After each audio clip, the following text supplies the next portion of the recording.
오늘 우리에게 주시는 하나님의 말씀은 시편 67편 1절에서 7절까지의 말씀입니다. 하나님의 말씀을 봉독하겠습니다. 하나님은 우리에게 은혜를 베푸사 복을 주시고 그의 얼굴빛을 우리에게 비추사 주의 도를 땅 위에 주의 구원을 모든 나라에게 알리소서. 하나님이여, 민족들이 주를 찬송하게 하시며 모든 민족들이 주를 찬송하게 하소서.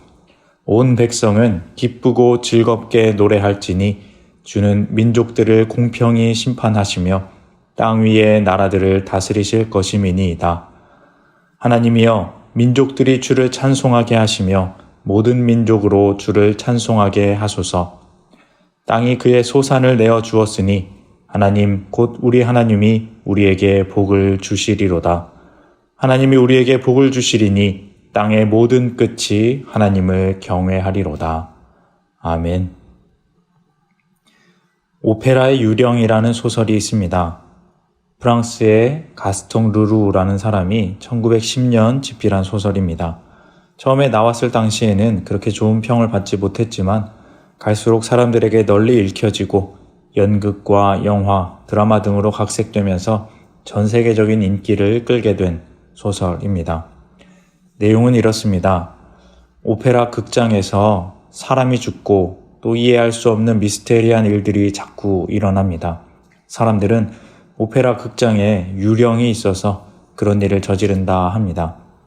하지만 사실은 오페라 극장의 신기한 구조를 이용해서 그 벽과 지하 공간에 살고 있는 가면을 쓴 한 남자가 있었고 그 남자가 그런 일을 했던 것입니다. 에릭이라고 하는 이름을 가진 이 가면을 쓴 남자는 크리스틴 다에라는 한 젊은 여성 배우를 사랑했는데 결국 공연하던 중 이 크리스틴을 납치합니다. 자기와 결혼할 것을 요구하고 그렇지 않으면 모든 것을 폭파하고 끝내겠다 합니다. 사실 이 에릭은 천재적인 능력을 가진 사람인데 얼굴이 흉측하게 태어나서 모든 사람들에게 버림을 받게 되고 세상을 증오하게 되었던 과거가 있었습니다. 그래서 어두운 오페라 극장 지하에 남몰래 숨어 살게 된 것입니다.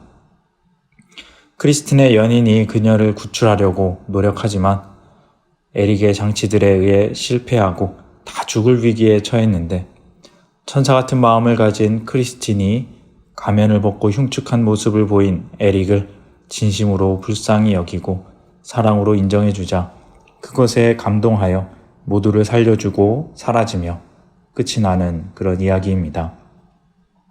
이 이야기는 재미도 있지만 많은 생각할 거리를 우리에게 던져주는 그런 이야기입니다. 한 가지는 오페라의 유령이 쓴 가면이 무엇을 뜻하느냐. 소외되고 사람들에게 배척받는 그런 자들의 존재를 임시적으로 가리는 가면이다. 또는 사람들이 누구나 쓰고 있는 자신의 어두운 부분을 가리는 가면이다. 라는 말들이 있습니다. 사실 그런 것 같습니다. 우리들도 모두 세상에서 가면을 쓰고 다닙니다. 나라고 불려지는 이름의 가면, 사회적 위치의 가면들, 추악하고 더러운 진짜 얼굴을 가지고 있지만 그것을 깨끗한 가면, 보여지기 위한 가면으로 가리고 가정의 구성원으로, 사회 구성원으로 또는 교회의 구성원으로 그렇게 잘 살아가고 있는 것이죠. 때로는 그러다가 내가 누구인지조차 잊어버릴 때도 있습니다.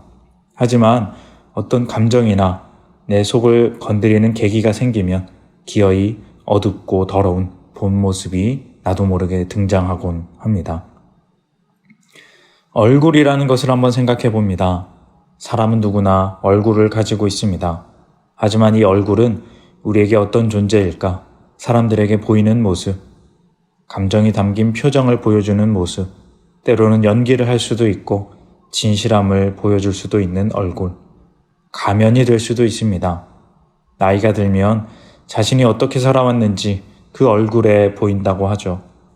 이 말은 얼굴이 자신의 삶을 나타낸다 볼 수 있지만 그렇기에 더 화장하고 꾸밀 수 있다고도 볼 수 있습니다. 진실함과 거짓됨의 사이, 그 사이에 있는 것이 이 얼굴이라는 것이 아닐까. 민낯이 드러난다 라는 말이 있습니다. 진짜 모습이 드러난다는 말이죠. 새벽에 꾸미고 다듬지 않은 얼굴은 조금 다른 사람들에게 보여주기 민망하고 싫어하듯이 민낯이 드러난다는 것은 부끄러운 어떤 범죄 사실이 드러나거나 숨겨진 어두운 부분이 드러났을 때 쓰는 말입니다. 그래서 우리는 얼굴이 드러나는 것을 싫어합니다. 진짜 얼굴이 무엇인지 모를 수 있습니다. 진짜 얼굴을 두려워하는 것입니다. 구약에서 모세가 하나님을 대면하고 왔을 때 사람들은 그 얼굴을 두려워했습니다. 그래서 수건으로 가리기를 원했습니다. 모세가 그 빛나는 얼굴을 수건으로 가리자 그제서야 사람들이 모세와 이야기할 수 있었습니다. 진짜 얼굴, 하나님과 함께하는 진짜 얼굴은 사람들이 두려워하는 것입니다. 그런데 오늘 말씀에 보면 하나님의 얼굴이 나옵니다. 1절 말씀입니다. 하나님은 우리에게 은혜를 베푸사 복을 주시고 그의 얼굴빛을 우리에게 비추사. 이 말씀은 신명기 6장에 나오는 제사장 축복과 비슷한 말씀입니다. 신명기에서는 제사장에게 하는 축복이지만 오늘 말씀은 백성들에게 하는 말입니다. 축복은 하나님의 은혜와 복이고 그의 얼굴빛을 우리에게 비추는 것입니다. 이것이 바로 우리 인생들에게 가장 필요한 복과 은혜입니다. 우리는 이 복을 받아야 합니다. 그냥 받으면 되는데 그런데 사람들은 다 받지 못합니다. 복을 받으면 되는데 왜 못 받느냐? 두려움이 있기 때문입니다. 빛을 받기 두려움, 하나님을 받아들이기 두려움, 우리 인간은 하나님을 받아들이기 두려워합니다. 그 복이 무엇이길래 그럴까요? 4절 말씀을 봅니다. 온 백성은 기쁘고 즐겁게 노래할지니 주는 민족들을 공평히 심판하시며 땅 위의 나라들을 다스리실 것임이니이다. 4절 위아래 구절을 보면 그러니까 3절과 5절을 보시면 둘은 똑같은 내용입니다. 하나님이여 민족들이 주를 찬송하게 하시며 모든 민족들이 주를 찬송하게 하소서. 이 말이 4절을 감싸듯이 위아래에서 받쳐주고 있습니다. 그러니까 정말 중요한 내용인 4절을 드러나게 하기 위해서 시적인 표현처럼 꾸며주고 있다는 것입니다. 그 중요한 4절에는 무엇이 있느냐? 하나님으로 인한 기쁨이 있습니다. 하나님의 얼굴빛이 비추었을 때 우리가 받는 복이 무엇이냐? 민족들을 공평히 심판하시며 나라들을 다스린다 하십니다. 그 복은 공평과 심판 그리고 다스림입니다. 심판을 뜻하는 히브리어 쏴파트, 공평을 뜻하는 히브리어 미쇼르는 둘 다 하나님의 다스리심을 나타냅니다. 작게는 재판의 의미이고 크게는 차별과 억울함이 없는 선한 다스림을 말합니다. 이 다스림이 바로 복이라는 것입니다. 하지만 이 다스림을 싫어하는 사람들이 있습니다. 공평하지 않은 사람, 남을 억울하게 만들고 자신만 이기적으로 잘 사는 사람, 뇌물을 주고 재판을 굽게 하는 사람, 사랑으로 남을 돌보지 않은 사람, 이러한 사람들은 이 다스림을 싫어하는 것입니다.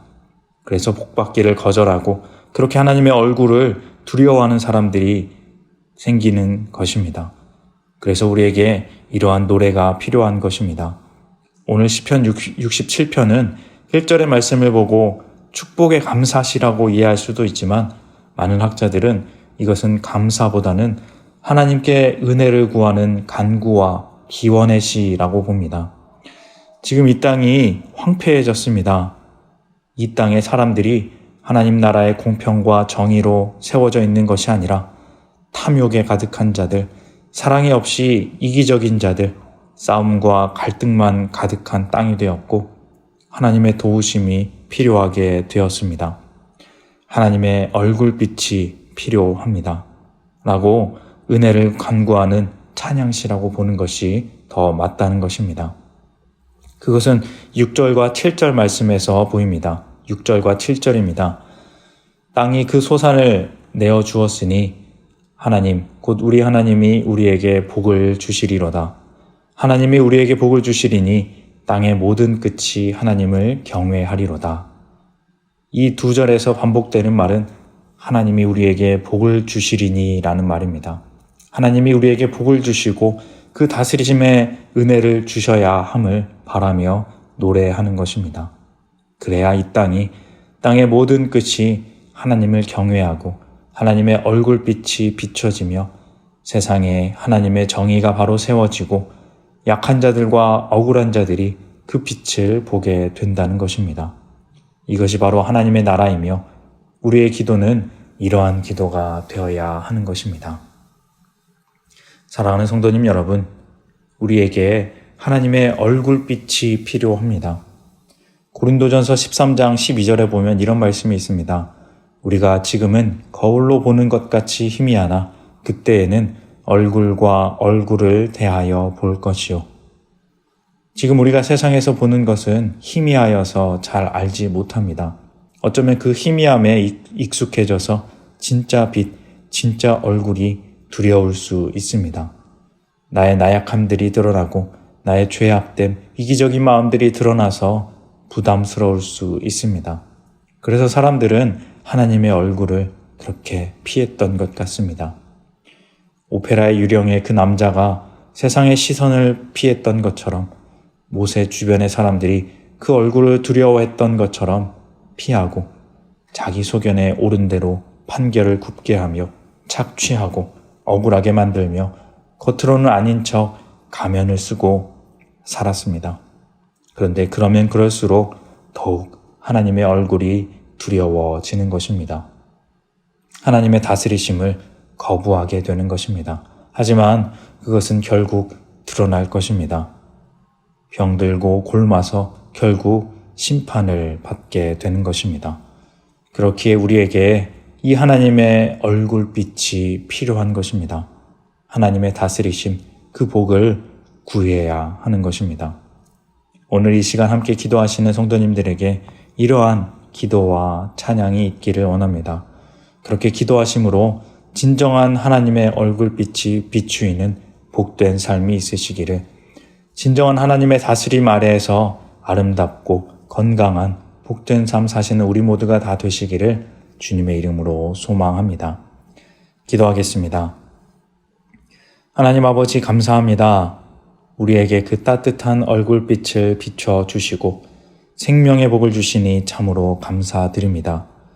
하지만 연약한 우리는 그 얼굴을 두려워하고 피하고 있지는 않은지, 나의 죄악된 모습을 가리기 위해 가면을 쓰고 있지는 않은지 우리의 삶과 마음을 돌아봅니다. 그리고 다시 한번 하나님께 나아가오니 하나님 우리에게 오셔서 그 은혜와 복으로 우리의 모든 삶에 진실함으로 임재하여 주시옵소서.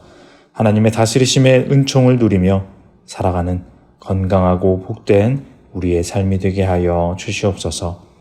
예수님의 이름으로 기도합니다. 아멘.